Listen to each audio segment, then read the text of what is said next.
Bonjour, je suis heureux de te retrouver aujourd'hui pour une nouvelle pause dans l'évangile de Matthieu au chapitre 19 et les versets 27 à 29.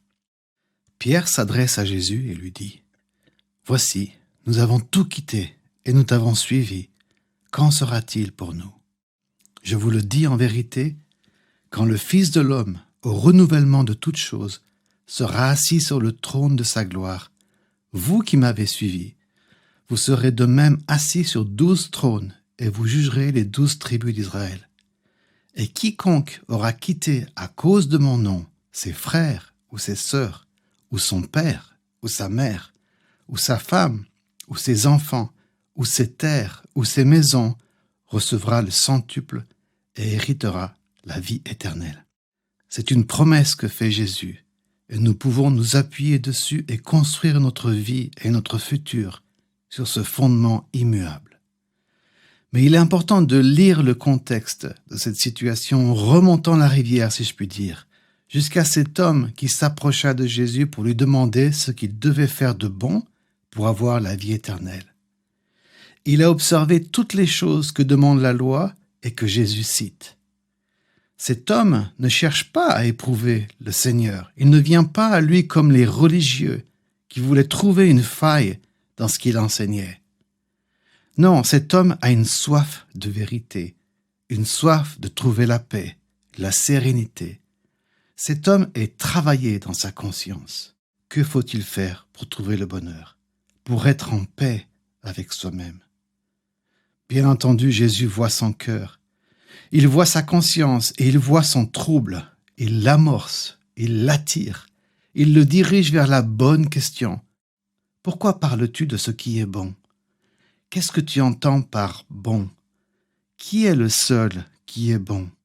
Il le conduit vers la conclusion que le bon, le bonheur, n'est pas une chose. Le bonheur est une personne.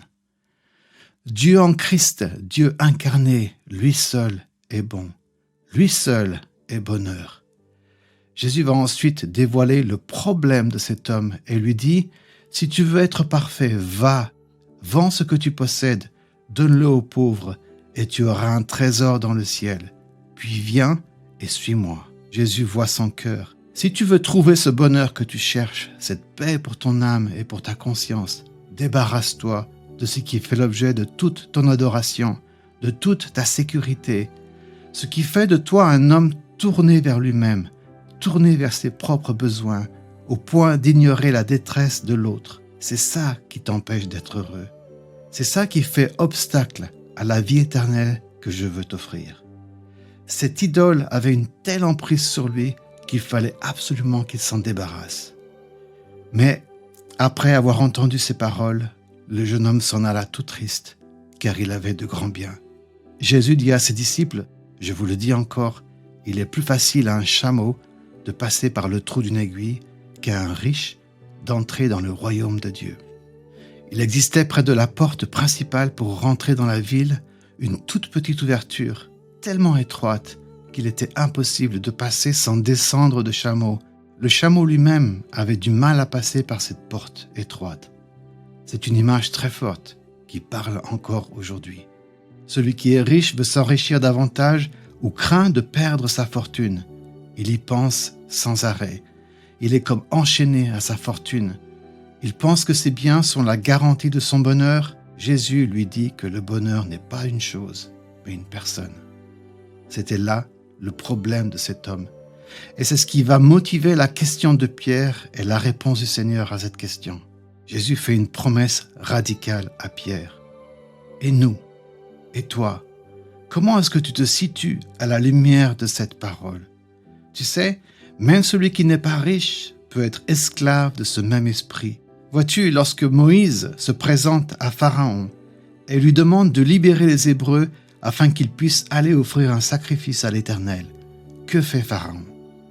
Pharaon utilise une stratégie absolument de génie, d'une efficacité redoutable. Il augmente la charge de travail des Hébreux pour qu'ils continuent à faire des briques et qu'ils soient tellement fatigués, éreintés, qu'ils n'aient plus le désir, l'énergie, la motivation d'écouter les paroles de l'Éternel par la bouche de Moïse et d'Aaron, encore aujourd'hui, lorsque le pharaon de ce monde te fait miroiter le bonheur, la magnifique maison, le super job, la magnifique voiture, un mariage exemplaire, autant de choses que le Seigneur souhaite te donner, mais pas de la même façon. Il promet le centuple à ceux qui laissent ces choses, qui n'acceptent pas d'être enchaînés à leur quête de trouver ces richesses.